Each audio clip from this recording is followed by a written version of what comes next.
जय श्री राम। अज सुहो जग सुज सुनसाऊ, नरक परो बर सुरपुर जाऊ। सब दुख दूसह सावहु मोहि, लोचन ओट राम जनि होहि। असमन गुनई राऊ नहीं बोला, पीपर पात सरिस मन डोला। रघुपति पीतहि प्रेम बस जानी, पुनि कछु कहि मातु अनुमानी। देश काल अवसर अनुसारी, बोले बचन विनीत बिचारी। तात कहूँ कछु करऊँ ढिठाई, अनुचित क्षमब जानी लरिकाई। अति लघु बात लागी दुख पावा, काहू न मोहि कही प्रथम जनावा। देखी गोसाई ही पूछियु माता, सुनि प्रसंगु भय शीतल गाता। मंगल समय स्नेह बस, सोच परी हरि तात। आयुष देय हर्षिय, कही पुल के प्रभु गात।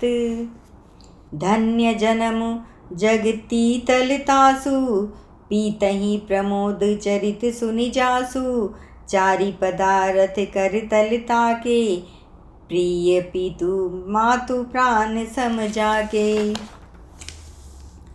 आयसु पाली जन्म फलु पाई, एहियउ बेगी हो रजाई।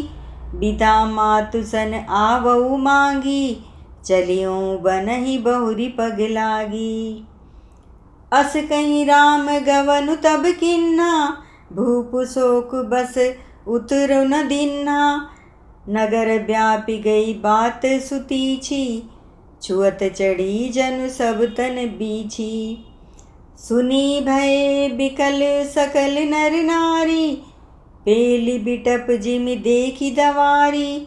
जो जह सुनई धुनई सिर सोई, बड़े विषादु नहीं धीरज होई। मुख सुखाहि लोचन स्रवहि, शोकुन हृदय समाई। मनहु करुण रस कटकई, उतरी अवध बजाई। लखन सिया रामचंद्र पद, जय शरणम सिया राम।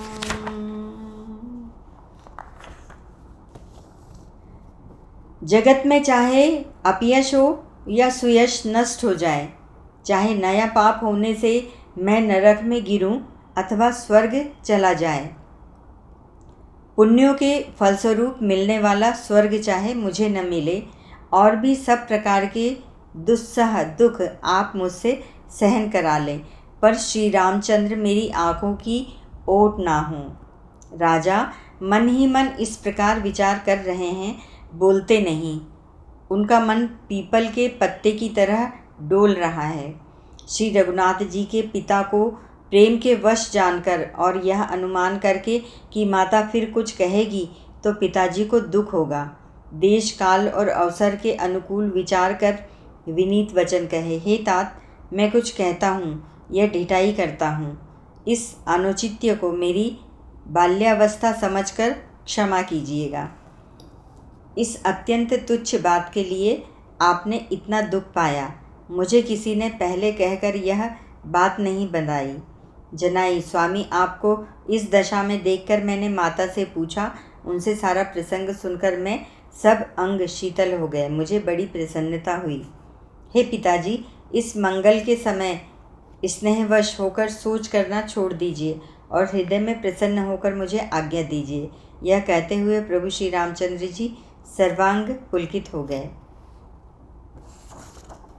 उन्होंने फिर कहा, इस पृथ्वी तल पर उनका जन्म धन्य है, जिसके चरित्र सुनकर पिता को परम आनंद हो, जिसको माता पिता प्राणों के समान प्रिय हैं और चारों पदार्थ अर्थ धर्म काम मोक्ष उसके करतलगत मुट्ठी में रहते हैं। आपकी आज्ञा पाकर पालन करके और जन्म का फल पाकर मैं जल्दी ही लौट आऊँगा, अतः कृपया आज्ञा दीजिए। माता से विदा मांग आता हूँ, फिर आपके पैर लगकर प्रणाम करके वन को चलूँगा। ऐसा कहकर तब श्री रामचंद्र जी वहाँ से चल दिए। राजा ने शोकवश कोई उत्तर नहीं दिया। वह बहुत ही तीखी अप्रिय बात नगर भर में इतनी जल्दी फैल गई मानो डंक मारते ही बिच्छू का विष सारे शरीर में चढ़ गया हो। इस बात को सुनकर सब स्त्री पुरुष ऐसे व्याकुल हो गए जैसे दावानल वन में आग लगी हो। देखकर बैल और वृक्ष मुरझा जाते हैं। जो जहाँ सुनता है वह वहीं सिर धूलने पीटने लगता है। बड़ा विषाद है, किसी को धीरज नहीं बंधता। सबके मुख सूखे जाते हैं, आंखों से आंसू बहते हैं, शोक हृदय में नहीं समाता। मानो करुणा रस की सेना अवध पर डंका बजाकर उतर आई हो। जय श्री राम।